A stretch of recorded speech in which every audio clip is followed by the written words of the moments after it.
Hello and what's up YouTube? We are chatting today and in this video about community reaction to the announcement that Tencent has acquired an 80% majority share of Grinding Gear Games, which makes Path of Exile. All of us POE lovers, all of us exiles from Rayclast are wondering, what does this mean for Path of Exile? What does this mean for Grinding Gear Games in the future? What does this mean about supporter packs?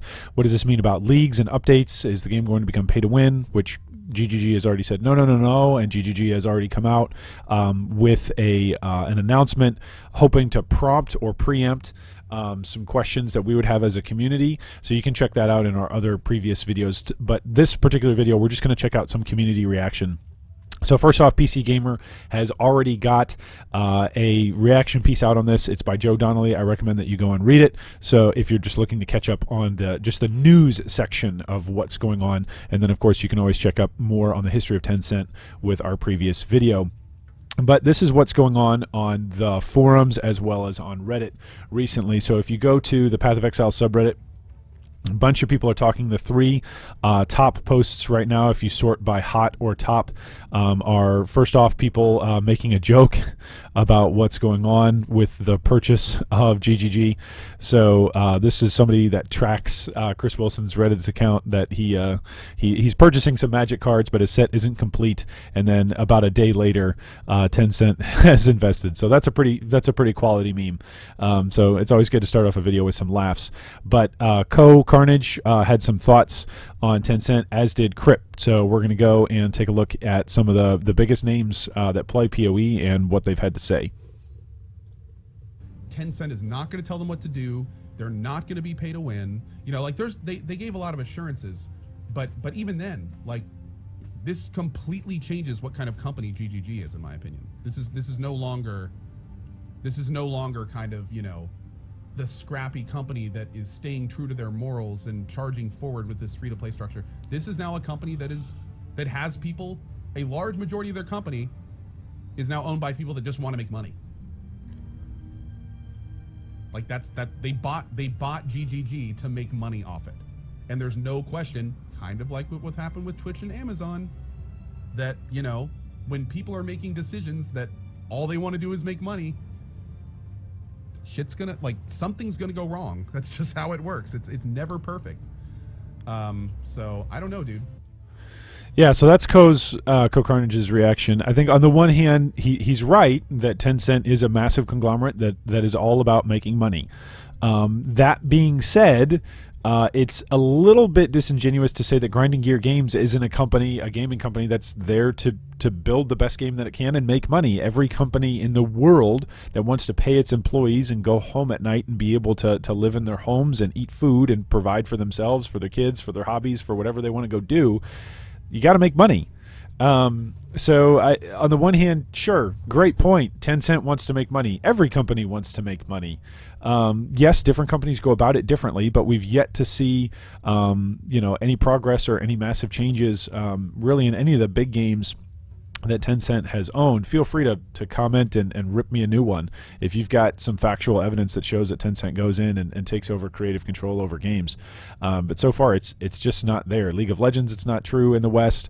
Clash of Clans, it wasn't true in the West. Two of the bigger name games. Of course, smaller game companies like Grinding Gear Games aren't that big, and so maybe they will be pressured into changing exactly what the model is. So we'll see. But that's Cohh's instant reaction, Cohh Carnage, and then here's Kripp's reaction as well. I'm reading about this Tencent acquisition of Path of Exile. They made a statement that basically nothing will change. That's typically not how it works. Typically something changes. But even if it doesn't,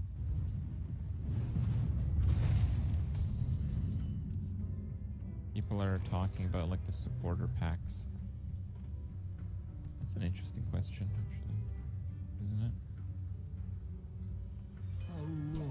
Because a lot of people who buy supporter packs for Path of Exile do it because they want to support the great company that makes the game. But now if another company has a majority share, it doesn't go entirely to them anymore, right? Fair? Fair? All right, so those are Kripp's thoughts. Not nearly as reactionary or freaking out as much as several other people are. But that pretty level-headed response. But again, level-headed question as well. Hey, so what does this mean about supporter packs? If you were purchasing supporter packs to specifically support Grinding Gear games and support Path of Exile, you can still purchase supporter packs and do that. It just means that they've got to report their profits and turn a profit and give that profit back to Tencent, as well as putting it back into the game. For those of you that aren't aware how investing works, companies that purchase other companies as investment opportunities want those investments to grow such that the money that they gave up front comes back over time, and they actually end up getting more money back over time. So you pay a large chunk of money up front to purchase something, and then you hopefully get a return on your investment over time that ends up being more money than whatever that some chunk was that you first purchased. So just because a large company buys something doesn't necessarily mean it's bad. It can mean that it's bad, but it doesn't necessarily mean that it's bad. So here we're sorting from top on some comments on Reddit. Riotron says, he makes a valid point. If Tencent will provide Grinding Gear games with the funding they require, I'm fine about that. But does that mean that GGG wasn't getting enough funding through the microtransactions and supporter packs? Does Tencent have something that money can't buy? So our response to this is, best case scenario would be that Grinding Gear Games has funding approved by Tencent beforehand, and GGG itself faces less risk when investing in new features, expansions, and will pay back Tencent once the content releases with event microtransaction packs. I feel like the name supporter pack has to be changed. No strings attached. That's wishful thinking, though, and it probably will not happen. So there you go. Those are some comments and some thoughts on Kripp. Some comments and some thoughts on Carnage, some of the top stuff. It really isn't a large portion of it, though. Somebody clarifying, a large portion of Grinding Gear games being purchased. No. This is the majority sharehold, is what Hertz Donuts says. Most of the money is still going to pay dev salaries and cost of running the business. Only 80% of the profit is going to Tencent. Great point. Again, something that we just articulated. So if 10% of GGG revenue is profit, that means that out of $100 that comes into GGG, only $8 goes to Tencent.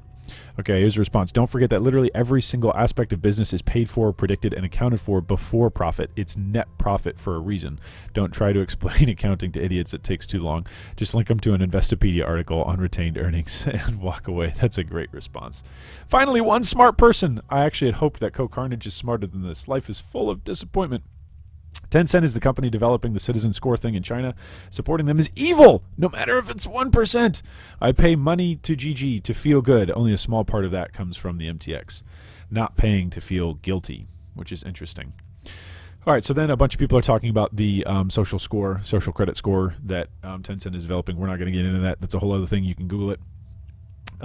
So other reactions. Yep, my thoughts exactly. Yeah, I really hope GGG and Tencent don't expect the same sales number of supporter packs in the future, because they will really be disappointed then. My money for sure stays in my pocket for the foreseeable future instead of dropping around $100 every league. Yeah, that's a good thought. As Cohh articulated, now that there's a big funder backing GGG, at least on the upfront, what exactly does that mean for us as supporters? A lot of people almost feel like, at least the sense that I'm gathering, almost feel like Grinding Gear Games was kind of this kickstarted, sort of idea where people are handing them money and saying, hey, I like what you've pitched. Here's money, now go do it. And people are worried that now that Tencent is controlling the profits and has an investment and demands a return on that, people are worried that if we hand them more money, the things that they like won't be developed anymore. I think a counter, at least to that, at least an initial counter to that, is to think for a moment the reason why Tencent bought this is to make money, because they see that people like this game and more people are going to want to play it. If there are changes that are happening in China that do end up happening in China, okay, so be it. Then they happen on the Chinese servers alone. They don't happen on the international servers. But if there's something that's going nice in China, that players are reacting positively to, and that the numbers are reacting positively to, then great. It may change internationally. So we'll see. Here's one response. They won't lose Western players, you mean? You must be blind to not think that they will lose a big chunk of Western customers, as in people buying supporter packs and points. Because in my small guild alone, they will lose around $2,500 each league, or €2,500 each league, because most won't buy supporter packs as they did before. If you extrapolate that, you get a huge number. Even if you consider people that don't care, 80% of the money goes straight to China. Okay, there you go. So we're seeing a lot of reaction where people are really worried about supporter packs. Okay, so here's Shia LaBeouf commenting with a great, reasonable, reactionary post. Riot is still alive. We cool. Yeah, I'd like to know if Riot had any changes in their business model after Tencent bought them. Well, they were bought in 2011 between Season 1 and 2, and then they were completely bought in 2015. This leaves out that in 2013, which we covered in our Tencent history video, they had 92% of Riot control. So they had more control of Riot in 2013 in Season 3 of League than they have of GGG at this point. And business model wise, not a whole bunch of stuff changed. Gameplay wise, every single season League changes stuff and tweaks stuff, and there's always content updates and champion updates and balancing and patching. So that's developer side. That has nothing to do with Tencent. So far, again, I would say, just to sum up, as we're getting worried and freaking out about Tencent acquiring GGG, I would just say, take a deep breath. Let's see where it goes. If you're worried about where your money is going with the supporter pack, okay, don't buy a supporter pack, and make a post. Contribute on Reddit, contribute on the official forums, contribute on Discord, and say, hey, I'm worried about this now. Where's the direction of the game going? And then, you know what you should do? You should get off Reddit, and you should actually go play some Path of Exile. Like, go kill some monsters, go do some trading, go do something like in the actual game that you like, that you've paid supporter packs for, that you've played in the past, and see if you still like the game. If you still like and love the game, then keep playing it and supporting it, and what's the problem? Literally millions of other gamers around the world have enjoyed games that Tencent has acquired. That's one of the reasons why Tencent is one of the biggest companies in the world. So if you don't like that just because it's a big company, okay, go find another indie game, go play another game, go make a game on your own. Learn how to code and get together some buddies. Start making game play decisions for yourself and game development decisions for yourself. So there you go. What are your thoughts? What are your reaction to Cohh and to Kripp, as well as to Reddit and to the forums and to the general announcement that Tencent has purchased Grinding Gear Games? What do you think? Leave us a comment below. Let us know if we're full of crap, and we'll go from there.